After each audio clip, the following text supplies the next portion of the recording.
सब लोगों को जय मसीह की सुबह की बरकत प्रोग्राम यीशु की बरकत प्रोग्राम में एक बार फिर से आप सबका स्वागत है। आज का जो वचन है वो हमारा बेटा दीपक सिंह हमारे बीच में बांटेगा। आइए प्रार्थना के साथ उसके लिए अपने आप को तैयार करें। पिता परमेश्वर, अपने बच्चे को तू अपना सामर्थ्य दे, अपना नया अभिषेक दे, ताकि तेरा जीवित वचन सब लोगों के लिए आशीष का कारण हो। यीशु के नाम से मांगते हैं, आमीन। सबको जय मसीह की। यीशु की बरकत में आपका स्वागत है और हम परमेश्वर का धन्यवाद देते हैं कि परमेश्वर ने एक और मौका हमें दिया है कि हम परमेश्वर के वचन को आपके बीच में ला सकें। और जैसे हम आजकल बात कर रहे हैं परमेश्वर के सुसमाचार को लोगों तक पहुंचाने की, हमारे परिवारों में, हमारे रिश्तेदारों में, हमारे दोस्तों में परमेश्वर का वचन ले जाने की, ये हमारी जिम्मेवारी है जो परमेश्वर ने हमें दी है। और परमेश्वर के चेले होने के नाते जो महान आज्ञा यीशु मसीह ने हमें दी है, मत्ती रचित सुसमाचार उसके 28 अध्याय 18, 19, 20 आयत में कि जाओ और पूरे संसार में जाकर प्रचार करो। और यीशु मसीह के चेले होने के नाते ये हमारी जिम्मेवारी है कि हम सुसमाचार प्रचार करें। और अलग अलग कहानियों के द्वारा हम इसी बात पर चर्चा कर रहे हैं कि हमें किस तरह से हमारे परिवारों, हमारे रिश्तेदारों, हमारे दोस्तों तक परमेश्वर का वचन लेकर पहुंचना है। और इसी श्रृंखला को हम आगे बढ़ाएंगे और प्रार्थना के विषय में हम देखेंगे। आप मेरे साथ निकालें लुका रचित सुसमाचार उसका 18 अध्याय 1 से 8 वचन। लुका रचित सुसमाचार 18 अध्याय 1 से 8 वचन। फिर उसने उन्हें ये बताने के लिए कि वे निरंतर प्रार्थना करते रहें और निराश ना हो, ये दृष्टांत कथा सुनाई। वे बोला, किसी नगर में एक न्यायाधीश हुआ करता था। वे ना तो परमेश्वर से डरता था और ना मनुष्यों की परवाह करता था। उसी नगर में एक विधवा भी रहती थी। वह उसके पास बार बार आती और कहती, देख, मुझे मेरे प्रति किए गए अन्याय के विरुद्ध न्याय मिलना ही चाहिए। सो एक लंबे समय तक वह न्यायाधीश आनाकानी करता रहा, पर आखिरकार उसने अपने मन में सोचा, ना तो मैं परमेश्वर से डरता हूं और ना लोगों की परवाह करता हूं, तो भी क्योंकि इस विधवा ने मेरे कान खा डाले हैं, सो मैं देखूंगा कि उसे न्याय मिल जाए, ताकि वह मेरे पास बार बार आकर कहीं मुझे थका ना डाले। फिर प्रभु ने कहा, देखो, उस दृष्टांत उस दुष्ट न्यायाधीश से क्या कहा था। सो क्या परमेश्वर अपने चुने हुए लोगों पर ध्यान नहीं देगा कि उन्हें, जो वे रात दिन पुकारते रहते हैं, न्याय मिले? क्या वे उनकी सहायता करने में देर लगाएगा? मैं तुमसे कहता हूं कि वे देखेगा कि उन्हें न्याय मिले और शीघ्र ही मिले। फिर भी जब मनुष्य का पुत्र आएगा तो क्या वे इस धरती पर विश्वास पाएगा? तो यहाँ पर यीशु मसीह एक दृष्टांत के माध्यम से हमें बता रहे हैं कि प्रार्थना करना कितना जरूरी है। और जैसे वे दुष्ट न्यायाधीश अंतिम में आखिरकार ये फैसला करता है कि मैं उस विधवा को न्याय दिलाऊंगा, क्योंकि वे बार बार मेरे पास आती है, उसने मेरे कान खा लिए हैं, और फिर वो फैसला करता है कि मैं उसे न्याय दिलाऊंगा। तो बाइबल कहती है, परमेश्वर का वचन कहता है कि क्या तुम्हारा परमेश्वर, जो कि इतना अच्छा परमेश्वर है, क्या वो तुम्हें न्याय नहीं देगा? क्या वो तुम्हारी प्रार्थनाओं को सुनकर तो उन्हें पूरा नहीं करेगा? तो जो विनतियां, जो निवेदन हम परमेश्वर के सामने रखते हैं हम प्रार्थना के जरिए, तो क्या उन्हें परमेश्वर पूरा नहीं करेगा? ये परमेश्वर का वचन है। और निश्चय ही परमेश्वर हमारी प्रार्थनाओं को सुनने वाले, उनका जवाब देने वाले परमेश्वर हैं। और जो भी विनती हम परमेश्वर के सामने करते हैं, परमेश्वर उसे पूरा करते हैं। तो जिस श्रृंखला पर हम बात कर रहे हैं कि हमें परमेश्वर का सुसमाचार लोगों तक पहुंचाना है, हमारे परिवारों में, हमारे रिश्तेदारों में, हमारे दोस्तों के साथ हमें बांटना है, तो उसके लिए हमें प्रार्थना करना बहुत ज़रूरी है। और किसी ऐसे दोस्त के लिए, किसी ऐसे रिश्तेदार के लिए अगर हम काफ़ी समय से हम प्रार्थना करते आए हैं, तो परमेश्वर का वचन कहता है कि परमेश्वर उसको ज़रूर सुनकर उसे, उस व्यक्ति को ज़रूर बचाएगा। अब एक और दृष्टांत मैं आपके सामने पढ़ना चाहता हूँ, एक और कहानी आपके सामने पढ़ना चाहता हूँ जो लूका रचित सुसमाचार उसके पहले अध्याय में ही से ही ली गई है, 11 वचन से आगे। उसी समय जकरिया के सामने प्रभु का एक दूत प्रकट हुआ। वह धूप की वेदी के दाहिनी ओर खड़ा था। जब जकरिया ने उस दूत को देखा तो वह घबरा गया और भय ने जैसे उसे जकड़ लिया हो। फिर प्रभु के दूत ने उसे कहा, जकरिया मत डर, तेरी प्रार्थना सुन ली गई है। अब ये किस प्रार्थना की बात हो रही है? 18 वचन में जकरिया कहता है कि तब जकरिया ने प्रभु के दूत से कहा, मैं कैसे जानूं कि ये सच है, क्योंकि मैं तो बूढ़ा आदमी हूं और मेरी पत्नी भी बूढ़ी हो गई है।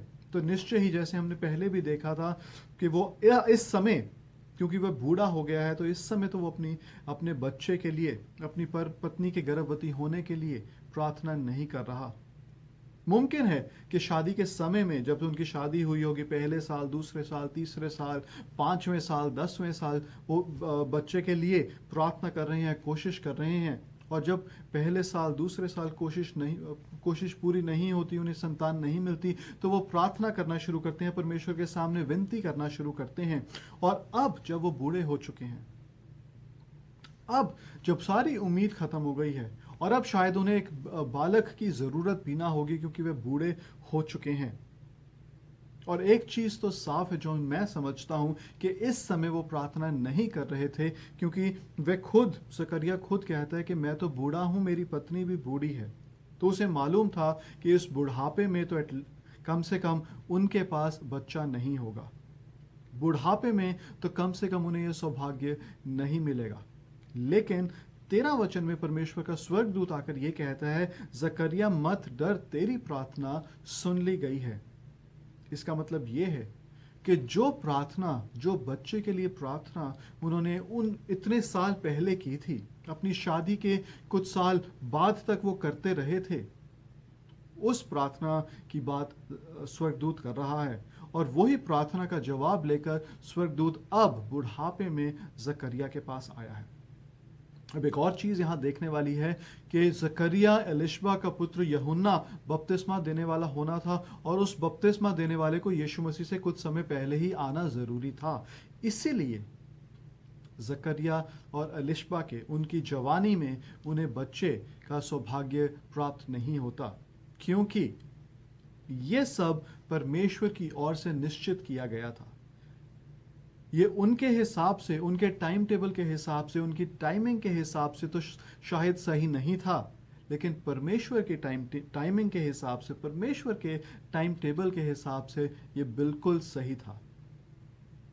तो इन दोनों भागों को जो आज हमने देखे हैं, कि वो दुष्ट न्यायाधीश फैसला करता है कि वो न्याय जरूर करेगा, हमारा परमेश्वर हमारी प्रार्थनाओं को जरूर सुनेंगे अगर हम परमेश्वर के पास, और जब भी हम परमेश्वर के पास जाएंगे, प्रार्थना करेंगे हमारे परिवार के लिए, हमारे रिश्तेदारों के लिए, हमारे दोस्तों के लिए, उन्हें सुसमाचार सुनाने के लिए, जब हम प्रार्थना करेंगे कि परमेश्वर, जब मैं मेरे भाई के पास, जब मैं मेरी बहन के पास, जब मैं मेरे माँ बाप के पास, जब मैं मेरे रिश्तेदारों के पास, जब मैं मेरे दोस्तों के पास परमेश्वर का वचन लेकर जाऊं, तो परमेश्वर आप उनके मन को खोलिए, आप उनके मन से बातचीत कीजिए, ताकि वो परमेश्वर का वचन सुन सकें।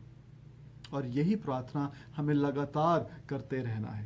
पहले साल, 1 साल, 2 साल, 3 साल, 4 साल, और जितना भी हम प्रार्थना कर सकते हैं, जब तक हमें उसका उत्तर नहीं मिलता।